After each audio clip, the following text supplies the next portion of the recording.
এই হচ্ছে কাকাবাবু সিরিজের ৩য় খণ্ড এবং এই খণ্ডটিতে সংকলিত হয়েছে বেশ কিছু বিখ্যাত উপন্যাস এবং ছোট গল্প। পাঠকদের নস্টালজিয়া এবং নতুন প্রজন্মের কৌতূহল মেটানোর জন্য এই গল্পগুলোর প্রকাশকাল এবং বিষয়বস্তু সম্বন্ধে অবশ্যই আমি এই ভিডিওতে একটা বিস্তারিত আলোচনা করব।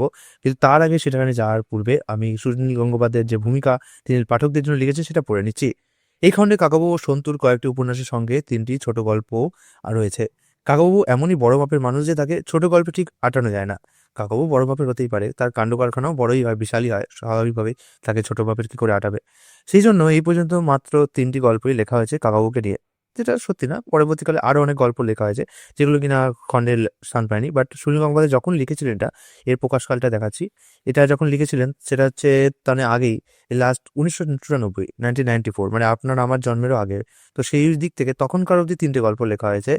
আপাতত এই ৩য় খণ্ডেই কাকাবাবু সমগ্র শেষ হয়ে যাচ্ছে। এটাও বলে রাখি, যখন এটা একটু প্রস্তুত হয়েছে তখন এটা বানাচ্ছে। মানে ১৯৯৪ শতকের দিকে গিয়ে কাকাবাবু সমগ্র বের করার তাগিদ অনুভব করেন সুনীল গঙ্গোপাধ্যায়, এবং তখন এই এত অবধি গল্পে লেখা হয়েছিল। তারপরে আস্তে আস্তে যত উপন্যাস বেরোতে থাকে, গল্প বেরোতে থাকে, পরবর্তী খণ্ডগুলো ৪, ৫, ৬ এগুলো তৈরি হয়। বাট 1994-এ যখন সুনীল গঙ্গোপাধ্যায় দেখলেন যে অনেকগুলো কাকাবাবু সমগ্র গল্প জমে গেছে হাতে, তখন তিনি খণ্ড খণ্ড করে মানে সমগ্র বের করার চেষ্টা করলেন। যেমন দীপকাবু সমগ্র দেখেছি আমরা, যে এখন যদিও লেখক বেঁচে রয়েছেন কিন্তু তাও দীপকাবু সমগ্র বেরোচ্ছে। তো লেখক আস্তে আস্তে যত আরো লিখবেন তত সমগ্র বেরোবে। তারপরে আমরা দেখতে পাচ্ছি শীর্ষেন্দু মুখোপাধ্যায়ের উপন্যাস সমগ্র বেরোচ্ছে, তিনি বেঁচে আছেন তাও বেরোচ্ছে। তো এইভাবে আস্তে আস্তে যত দিন যাবে লেখক আস্তে আস্তে তাদের সমগ্র বের করে রাখেন। এটা আমার মতে ঠিক না। মানে তারা যদি দেহ রাখেন, যদিও বলা উচিত না, কিন্তু তারা যদি দেহ রাখেন তারপরে যদি সমগ্রগুলো বেরোয় না, তাহলে বেটার হয়। নাহলে কি বলুন তো, এক সময় এই যে যেমন কাকাবু সমগ্র এখন এই যে এই পুরো এতগুলো খণ্ড বেরিয়েছে, নিয়ে আবার একটা আলাদা করে ৩টে খণ্ড মিলিয়ে সব মিলিয়ে একসাথে ৩য় খণ্ড করে বেরোচ্ছে। এতে পাঠকদের কি আর বেশি করে মূল্য চোকাতে হয়? তো যারা পড়তে চায় তাদের মূল্য চোকাতেই হবে, কি আর করা যাবে? যারা সংগ্রহ রাখতে চায় তাদেরও মূল্য চোকাতে হবে। যাই হোক, আপাতত এই ৩য় খণ্ডেই কাকাবাবু সমগ্র শেষ হয়ে যাচ্ছে। কাকাবাবু ও সন্তু আরো কয়েকবার অভিযানে বেরোলে তারপর প্রকাশিত হবে আরেকটি খণ্ড, যেটা আমরা জানি অবশ্যই হয়েছে। তো দেখি এখানে কি কি আছে। আচ্ছা, এর উপন্যাসগুলো আমি এক এক করে আলোচনা করছি। প্রথম উপন্যাস হচ্ছে নীলমূর্তির রহস্য। এর কাকাবাবু সমগ্র ৩য় খণ্ডে নীলমূর্তির রহস্য দিয়ে শুরু হচ্ছে। এটি বেরিয়েছিল হচ্ছে আনন্দমেলার শারদীয় ১৯৮০-তে। এই উপন্যাসে কি কি আছে বলছি। এই উপন্যাসের পটভূমি হচ্ছে আমাদের প্রতিবেশী দেশ নেপাল। নেপালের কাঠমান্ডু এবং পোখরায় একটি সিনেমার শুটিং দেখতে কাকাবাবু গিয়েছিলেন, এবং সন্তু তার সাথে অবশ্যই যাবেন, সন্তু না থাকলে কি হয়। সেই সিনেমার একটা কি হয়, একটা সিনেমার একটা ইউনিটের সঙ্গে জড়িয়ে যায় এক রহস্য। কি রহস্য সেটা আমি বই পড়ার আগে থেকে ভাঙছি না, সেটা বই পড়লে আপনারা বুঝবেন। আমি পুরোটা কিন্তু ভাঙবো না, জাস্ট একটু বলে রাখবো। হঠাৎ ভূমিকম্পের সময় একটি মহামূল্যবান নীলমূর্তি চুরি যায়। সেই মূর্তিকে কেন্দ্র করেই ঘনীভূত হয় রহস্য, এবং কাকাবাবু কিভাবে সেই চুরি কিনারা করবেন এবং অপরাধীদের ধরিয়ে দেবেন তাই নিয়ে টান টান উত্তেজনাময় এই গল্পটা। এবং আমার মতে নীলমূর্তির রহস্য হচ্ছে এই সিরিজের সব থেকে বড় একটা উপন্যাস, এবং আপনার খুব ভালো লাগবে উপন্যাসটা। এবং এই ৩য় খণ্ডের সব থেকে বেস্ট যেটা উপন্যাস, সেটা এই নীলমূর্তির রহস্যকেই আমি বলবো। আমার ভালো লেগেছিল খুব। আপনারা দেখতেই পাচ্ছেন বেশ অনেকটা মোটা, এই বইয়ের অনেকটা অংশ দখল করে নিয়েছে একটা উপন্যাস, এবং আমার অনেকদিন ২ দিন লেগেছিল আমার এই উপন্যাসটা পড়তে। যাই হোক, পরবর্তী উপন্যাসটা হচ্ছে মহাকালের লিখন। এটা সরি উপন্যাস বলছি কেন, এটা একটা গল্প, ছোট গল্প। এটা আনন্দমেলাতে মে ১৯৮৪ সালে প্রকাশিত হয়েছিল। এখানে কাকাবাবুর বুদ্ধিমত্তার আমরা একটি পরিচয় পাই। অবশ্যই কাকাবাবু তো খুব বুদ্ধিমান, কিন্তু এই গল্পে আরও পাই কেন, কারণ এখানে একটি অদ্ভুত চুরির ঘটনাকে কেন্দ্র করে পুরো পটভূমিটা তৈরি করা হয়েছে। আপাত দৃষ্টিতে একটা অলৌকিক মনে হয় সেই ঘটনাটাকে, কিন্তু কাকাবাবু তারপর সেই অলৌকিক ঘটনাটাকে যুক্তি দিয়ে তার সমাধান করেন। সেটাই এই গল্পের মূল উপজীব্য। আমি আপাতত ঘটনাটাও বলবো না, গল্পটাও ইয়েটাও বলবো না, যা বলার বলে দিচ্ছি। কারণ এতে কি হয়, রসটা নষ্ট হয়ে যায় আগে থেকে জানা থাকলে। আপনারা পড়বেন, পড়ে বুঝতে পারবেন, খুব ভালো লাগবে গল্পটা। কাকাবাবুর যুক্তিটা আপনারা টের পাবেন। এরপরে আছে হচ্ছে উল্কা রহস্য। এটা অবশ্যই একটা উপন্যাস, একটা বড় উপন্যাস, এবং এটা আনন্দমেলার শারদীয়া ১৯৮১-তে প্রকাশিত হয়েছিল। এই গল্পের পটভূমি ছিল হচ্ছে জঙ্গল আর আদিবাসী এলাকা। আকাশ থেকে একটি উল্কা এসে পড়ে, বা মেটিওর যেটা এসে পড়ে, তাকে ঘিরে একটা রহস্য তৈরি হয়। সেই উল্কার পেছনে যেমন বিজ্ঞানীদের আগ্রহ থাকে, স্বাভাবিকভাবে বিজ্ঞানীদের আগ্রহ থাকবেই, তেমনি আবার অসাধু কিছু লোকের লোভও থাকে। অনেক সময় উল্কা আসলে অনেক সময় সোনা টোনা হয়। লোকে ভাবে পৃথিবীতে সোনা টোনা খুব দাম বেড়ে যাচ্ছে, আমরা কোনো গ্রহতে তাই গ্রহতে গিয়ে সেখান থেকে সোনা নিই, তাহলে কিন্তু সোনার দাম আবার বেড়ে যাবে না, কমে যাবে।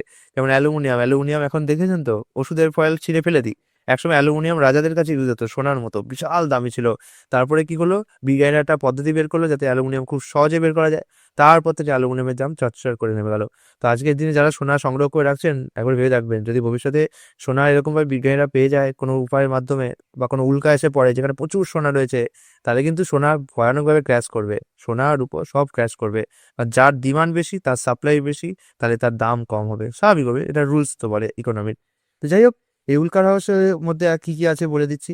এর মধ্যে জঙ্গলের নির্জনতার গন্ধ পাবেন, খুব সুন্দর লাগবে জঙ্গলের বন্যপ্রাণীর ভয় পাবেন, এবং তার সাথে সাথে কাকাবাবুর সাথে লড়াই। কার লড়াই?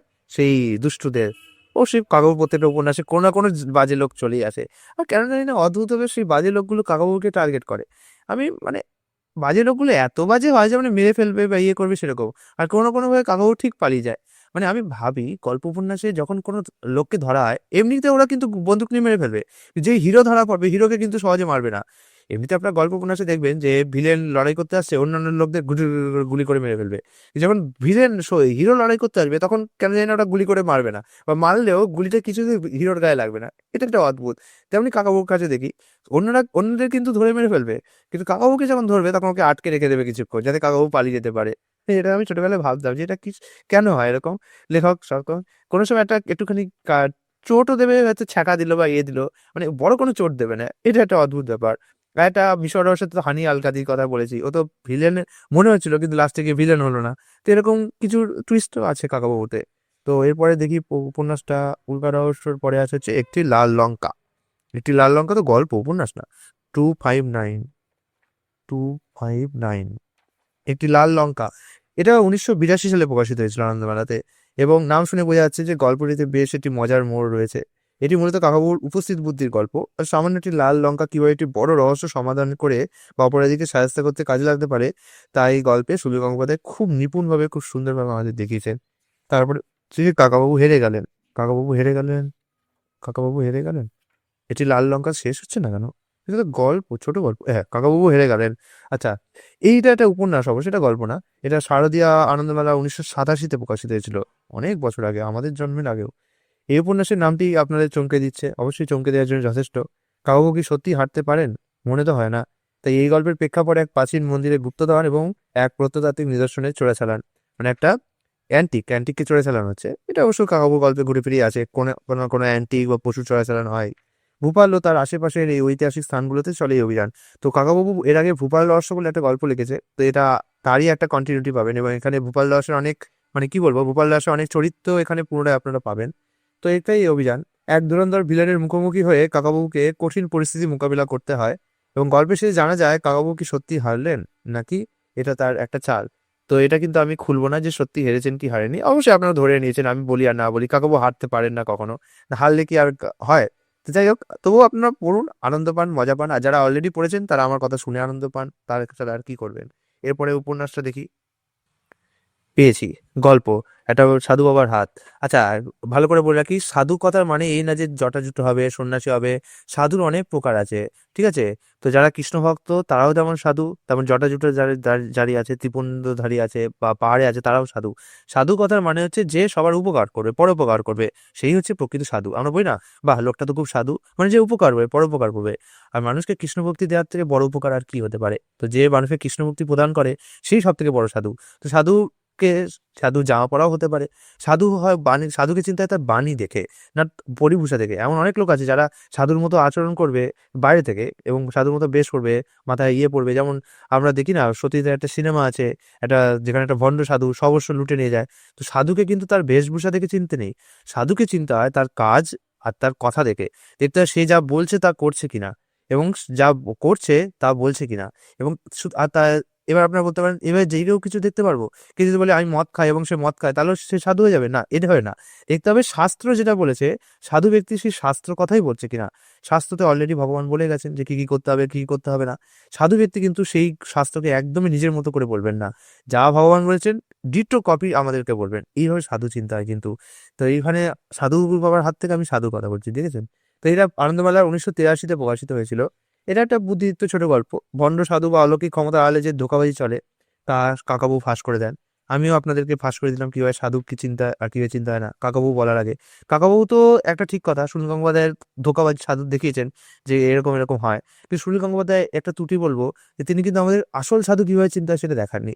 মানলাম যে সাধু ভণ্ড, সেটা তিনি চিনিয়ে দিয়েছেন, কিন্তু আসল সাধু কি করে খুঁজতে হয় সেটাও তো আমাদের দেখতে হবে, দেখাতে হবে, তবেই তো আমরা বুঝতে পারবো যে আসল কি নকল কি। শুধু নকলকে চিনিয়ে দিলাম, কিন্তু আসলের কোয়ালিটিও বলতে হবে, তবে তো চিনতে পারবো।